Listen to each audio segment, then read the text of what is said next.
Aujourd'hui, j'ai rendez-vous à Montreuil-sur-Mer avec Mathieu, 34 ans. Son histoire donne des frissons. Mathieu est un véritable miraculé. Mathieu. Bonjour Olivier. Bonjour. Comment allez-vous? Très bien, et vous? Bien, très bien. Ravi de passer quelques jours avec vous. Ouais, toi aussi. On est bien. La grippe A, souvenez-vous, elle avait déclenché un vent de psychose à l'automne 2009. Tout le monde l'a redouté. Une psychose qui avait poussé Roselyne Bachelot, alors ministre de la Santé, à acheter par précaution près de 100 millions de vaccins. Du jamais vu.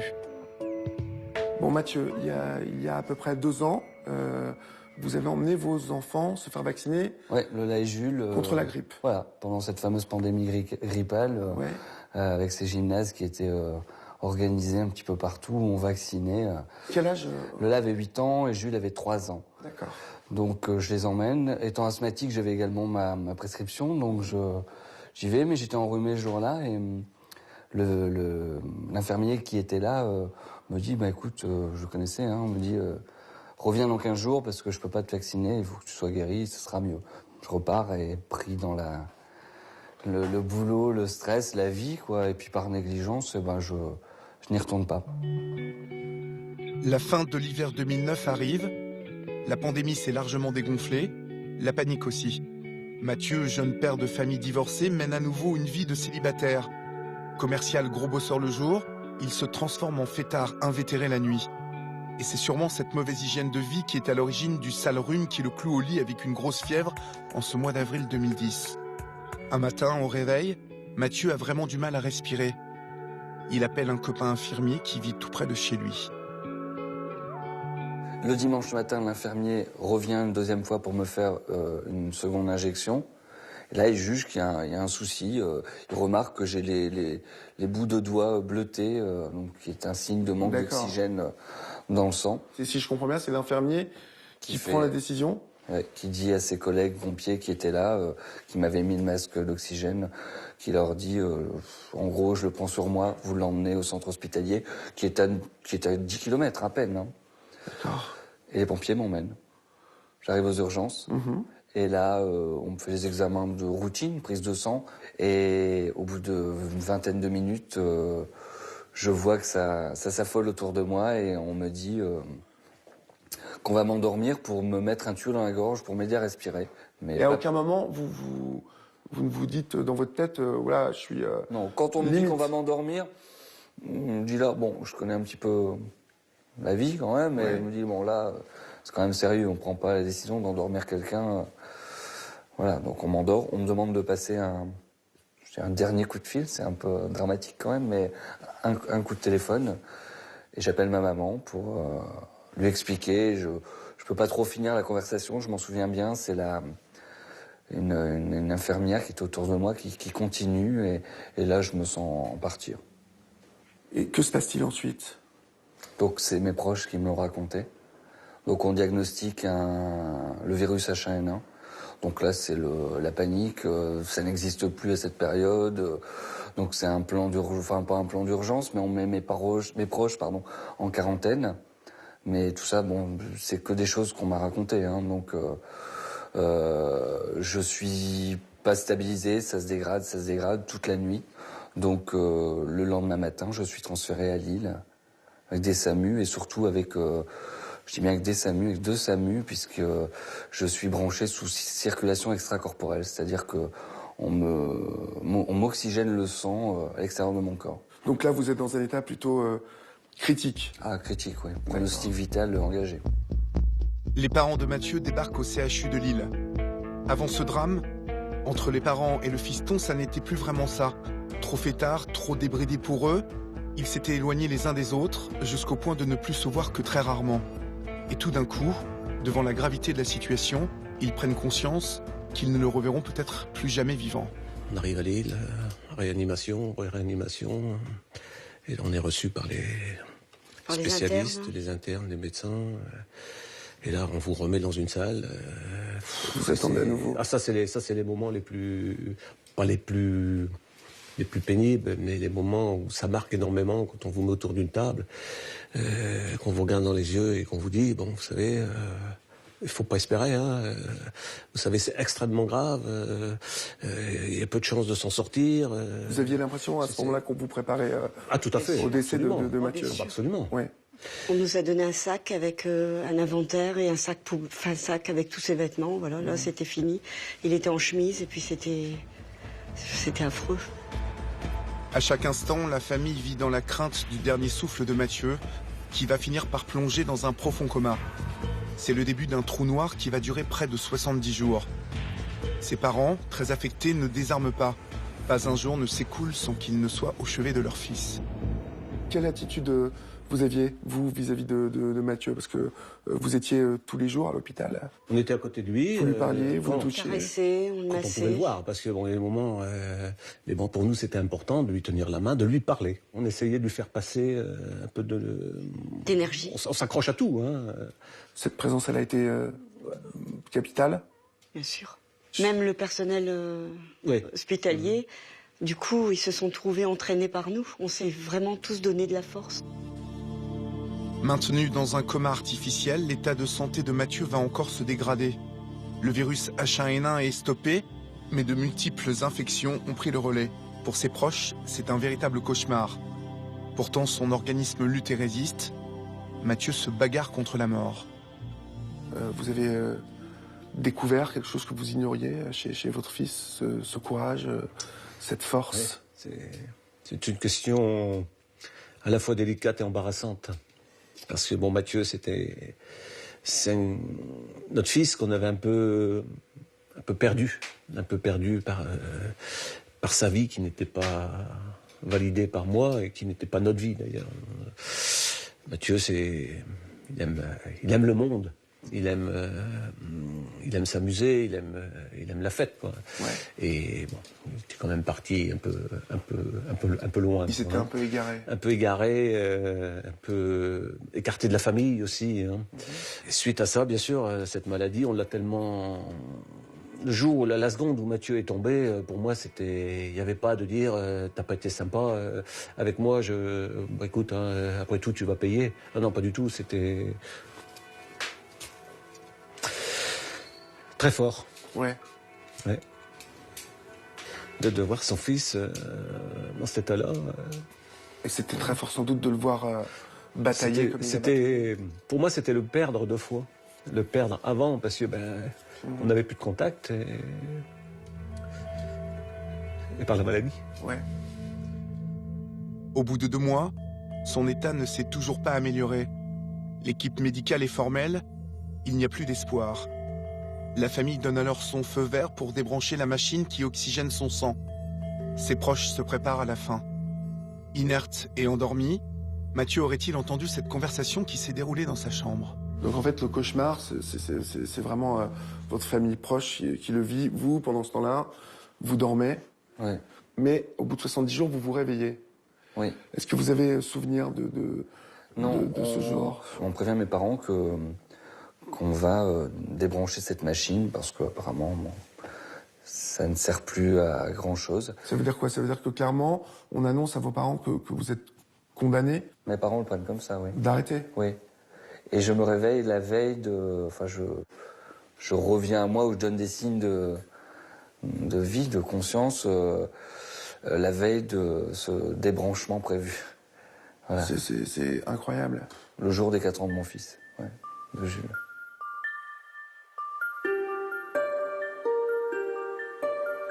Miracle ou signe du destin, peu importe. Mathieu est en vie, pour ses proches c'est la délivrance. Son frère et sa sœur n'en reviennent pas. Mathieu a réouvert les yeux. Vous avez cru bon nombre de fois que vous étiez en train de le perdre? Ouais, c'est ça. Ouais. Il est parti beaucoup de fois, de toute façon, il est revenu. C'est un battant. Je pense qu'il s'est battu. À votre avis, ça a contribué vraiment, cette présence, lorsqu'il était dans le coma? Quelle idée vous avez aujourd'hui? Je pense que ça a contribué. Ce qui est bizarre, c'est que pour moi, enfin, je sais pas pour toi, mais pour moi, c'était un besoin d'y aller. Ouais, moi aussi. Et là, j'ai un manque de Pour rien voir, parce que c'était quelqu'un allongé avec des bruits de machine. C'était même terrifiant, mais moi, j'avais besoin. Quand j'étais pas pressé de repartir, Et quand j'étais reparti, je m'ennuyais. J'étais pressé d'y retourner. Moi, actuellement, j'ai un manque de pas y aller. Un manque moi, c'est pareil, des fois. encore aujourd'hui. Ouais. Ouais. De pas avoir le rythme d'aller à Lille. Qu'est-ce qui vous manque en fait? Parce que j'ai l'impression que Moi, j'arrive pas à l'expliquer ce qui Non, me non, manque. non. c'est cette grosse Le contact cette grande avec émotion. eux. Ouais, voilà. Et à refaire, Ouais, peut-être, voilà. c'est ça, je pense. Mathieu prend alors conscience de son état.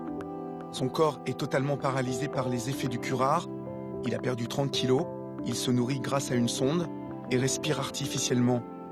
Il est prisonnier dans son lit. Quel souvenir vous gardez de ce réveil? De la tristesse. Je pense que autant mes proches étaient heureux, c'était terrible pour eux, c'était extraordinaire. Moi, de la tristesse. Parce que j'ai l'impression, enfin, je ne suis plus rien, je suis comme un légume dans un lit, branché de partout, j'ai mal, je n'ai pas le droit de boire, de manger, voilà, je ne comprends pas, ouais. C'est affreux. Mhm. Là, c'est mon cauchemar à moi qui démarre. Est-ce que à ce moment-là, vous vous dites ça va rester comme ça? Oui, bien sûr. Je suis Mais de toute paralysé à façon, vie. C'est presque le pronostic qui est lancé, hein. Qu'on n'est pas à l'abri, toujours à l'abri d'une greffe des poumons, remarcher. Bon, il y a une seule chose qui était rassurante, c'est que le cerveau n'avait pas été touché, ce qui était exceptionnel quand même. C'est-à-dire que le cerveau a toujours été irrigué. Oui. Voilà. Je me souviens, dans ma tête, je peux pas en parler, je peux pas de tout, des numéros de téléphone, des non-numéros de carte bancaire, enfin de tout. Je me souviens de tout. Ça, c'est les premiers signes qui vous font penser que... Oui, mais eux ne le savent pas. Je non, peux pas puisque parler. vous ne pouvez pas parler. Voilà. D'accord. À partir de quel moment vous arrivez à communiquer avec vos parents ou vos proches? Une petite semaine après, quand j'ai réalisé, donc on peut communiquer, c'est-à-dire qu'ils arrivent, je ne sais pas comment ils ont fait, mais à lire sur les lèvres, sur mes lèvres. Et puis des clins d'œil. Alors ils avaient fabriqué un espèce de petit abécédaire où ils passaient leurs doigts et j'arrêtais sur la lettre pour former un mot, quoi. Durant ces 2 mois, à partir de votre réveil, est-ce que vous avez vu vos enfants? Non. Non. Ils avaient interdiction de venir vous voir? Non. Alors certains médecins le conseillaient. Oui. D'autres n'étaient pas trop chauds. Et puis... Et vous? Non, je ne voulais pas. Non. Vous vous rendez compte, c'est traumatisant. Je veux voir mes enfants, mais pas dans ces conditions-là. Je ne veux pas qu'ils me voient comme ça. Et je ne regrette pas aujourd'hui. Vraiment. Vous avez été fort quand même Vous les avez préservés, bien évidemment, mais... J'ai pleuré, vous savez. J'avais leurs photos en face de moi, plein de photos, plein de dessins. Et puis quand je voyais les photos de nous, l'horreur, ouais. Donc j'ai rêvé de ces retrouvailles, ouais. Vraiment. Mais ces retrouvailles auront lieu bien plus tard. 15 jours après son réveil, Mathieu rechute brutalement. Infection généralisée. Une septicémie s'est déclarée. La mort est à nouveau de la partie. Les médecins vont alors tenter une opération de la dernière chance. On décide de pratiquer une thoracotomie, donc c'est-à-dire qu'on fait un gros trou dans le thorax assez important. On enlève les côtes qui sont devant. Je vous schématise ça parce que bon, c'est certainement plus complexe, mais pour drainer cette cage thoracique parce que les drains ne sont plus efficaces, quoi, tout simplement. Et ça marche. Plus d'infection, plus de fièvre. Je ne ferai plus jamais de fièvre après. Après avoir terrassé le virus, Mathieu a vaincu la septicémie. Inespéré, incroyable. Même l'équipe médicale du CHU de Lille n'en revient pas. Il est transféré au centre de Berck où sont admis les polytraumatisés pour suivre un programme de rééducation. Là, entouré des siens, il va entamer sa convalescence. Berck marque une étape très importante puisque c'est là que vous avez été transféré.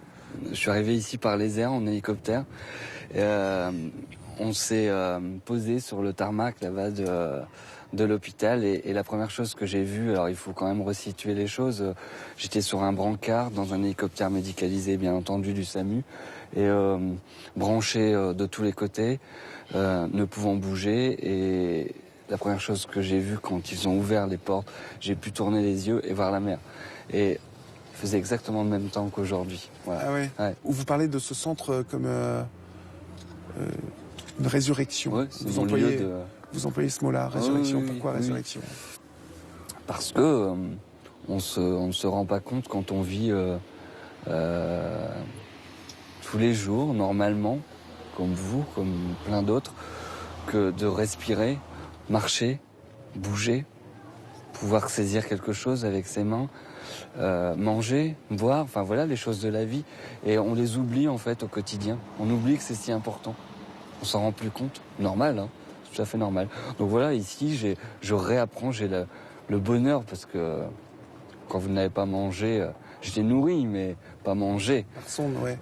Quand vous n'avez pas mangé pendant 4 mois et demi, et que vous vous souvenez en plus que vous avez votre dernier repas en tête. C'est terrible. Est-ce que par moment, il vous arrivait de vous dire je suis revenu à l'état d'enfant, oui. De bébé? Oui. Vraiment, j'insiste, mais tout réappris. C'est ce qu'on apprend quand on est gamin. Ouais. Mais j'ai pleuré. J'avais pas pleuré depuis très longtemps. Et je dis toujours que je ne pense pas avoir pleuré autant quand j'étais enfant. Parce que je me demandais pourquoi la vie m'avait fait ça, quoi. Est-ce que c'est ici que vous allez revoir vos 2 petits? Oui, quelques jours après. Comment ça s'est passé? J'ai toujours autant de frissons quand j'en parle, mais ça, je pense que tous les parents peuvent imaginer cette scène. Et les enfants viennent, m'ont pas vu depuis 4 mois et demi. Et ils ont surtout pour Lola qui a 9 ans et qui a cru que son papa était mort et que son papa allait mourir tous les jours. Je pense que c'était une angoisse. Ils voient leur papa amaigri, plus de cheveux, des tuyaux encore présents. On avait essayé d'en enlever et d'en cacher un maximum. Surtout celui de la trachéo. On avait essayé de... C'est traumatisant quand même de voir ce tube entrer dans... Et les enfants ne passent pas le seuil de la porte. Ils pleurent. Jules est dans les bras. Lola elle a 10 ans, donc elle est pas dans les bras. Mais voilà, alors moi je suis content, je pleure forcément, mais je souris quoi. En même temps, je suis heureux, vraiment très très heureux. C'est, je pense, un des plus beaux moments de ma vie, vraiment. Donc la première fois, il ne m'approche pas.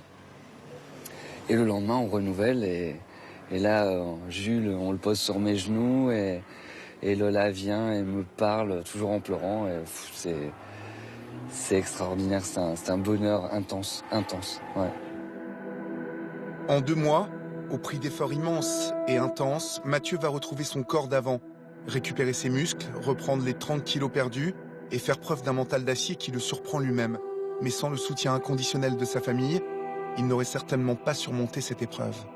En réanimation, j'ai toujours pensé qu'il fallait croire. Toujours croire, parce que tout est possible, la preuve en est. Et ici, j'ai appris à me battre. À me battre pour pousser sur mes bras qui étaient faiblards, pour montrer à ma famille que quand ils venaient, que je souffrais. C'était dur, hein, c'est très dur de le faire, mais que j'arrivais à me redresser seul. Ou alors après, chaque fois, c'était les larmes. Quand j'arrivais à me mettre debout, voilà. Donc à me battre, ouais. C'est un combat, donc voilà. Le combat, on va continuer différemment.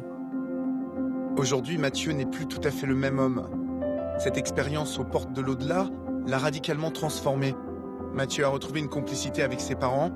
Il semble prêt à affronter sa 2e vie, comme il l'appelle, avec la sérénité de celui qui revient de très loin. Une sérénité que je pourrais presque lui envier. L'amour dans tout ça. Il vient ou il vient pas, hein, ça.